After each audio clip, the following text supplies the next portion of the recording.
All right, Q&A time again, guys. So we just covered out the networking part of it. So how's everyone looking in terms of questions, guys? Feel free to type the questions, or you can just unmute yourself.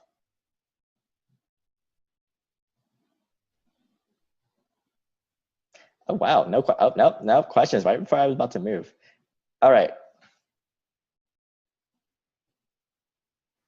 Okay, great, got it. So the question is about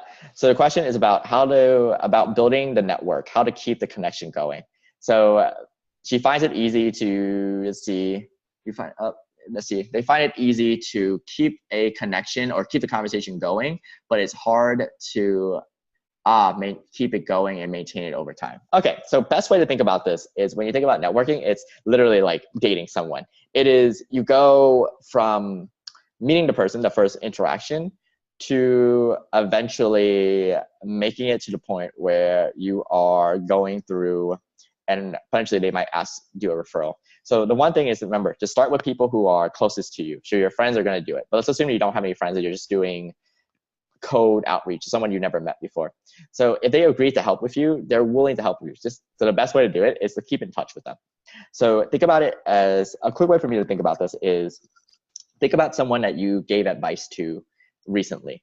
Someone who is a friend, or you gave advice about, let's say, your career path. So if it's getting into college or getting an MBA or getting into your job if you're an experienced hire or getting into your PhD program. How great would it be if 2 months down the road, you get an email saying, hey, thanks for recommending. So for example, one email I got was from a friend of mine who's working in private equity, and he was struggling with one of the businesses that his firm had acquired.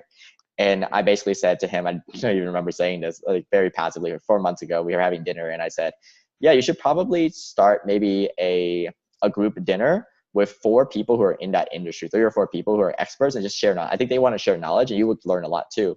And it's like, yeah, I'll keep that in mind. And then I got an email from him 2 days ago. He said, hey, Davis, thanks for that advice you gave me 4 months ago. I ended up having that dinner with people in the industry. I learned a ton, and we're on the way to be able to turn this company around. And the people in the group also had a lot of value. That's amazing to me, to be able to follow up in someone's journey. So a quick way to do that in consulting is to keep them posted on your journey. For example, if your first chat is about, should you apply to their firm at all? And then later on, you're like, hey, I've decided to apply. Thanks so much for the advice. Do you have any recommendations for advice for me?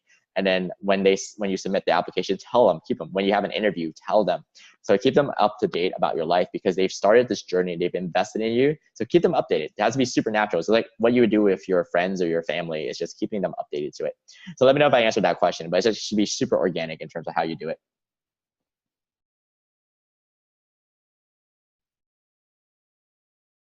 Okay, so, a lot of questions. Okay, so I had a private question, so I'm gonna try to answer these in order. Okay, so one person is in the process of transferring from a non-target semi-private, have no networking experience.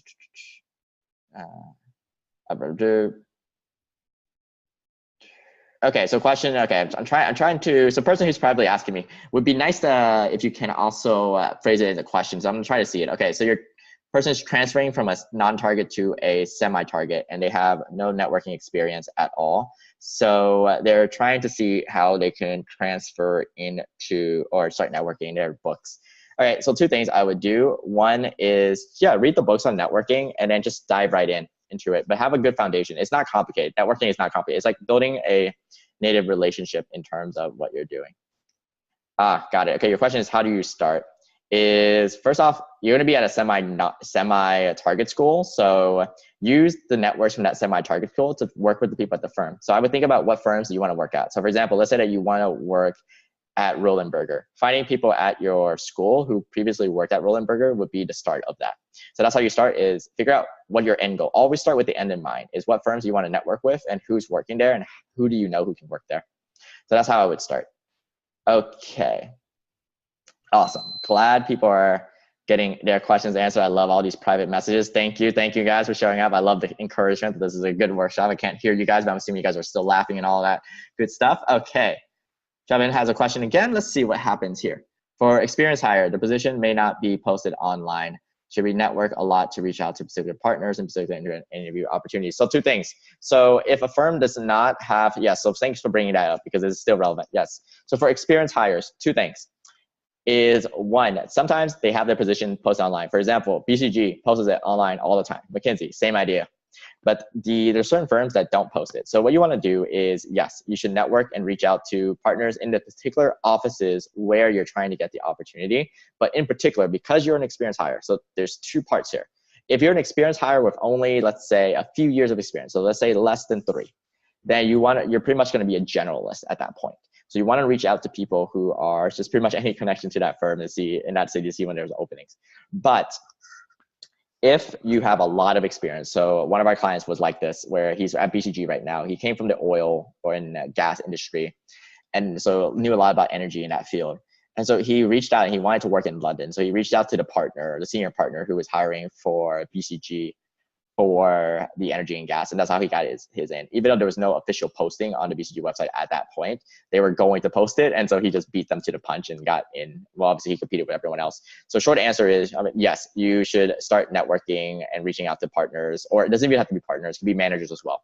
Managers and partners will be in a know at the particular offices in order to get interview opportunities. So people think that when you say networking, it has to be a partner. It does not have to be the partner. It literally could be the manager. It could be the analyst, but those people can all get you in. So, okay. Let me know, hopefully I answered that question, but short answer is yes. And then let me know if anyone else has any questions. Let's see if any other questions came in. Awesome. Okay, great. So let me know if you guys have any more questions on the networking piece and what we've discussed up to this point. But again, for experienced hires, networking is more important because you're out of school.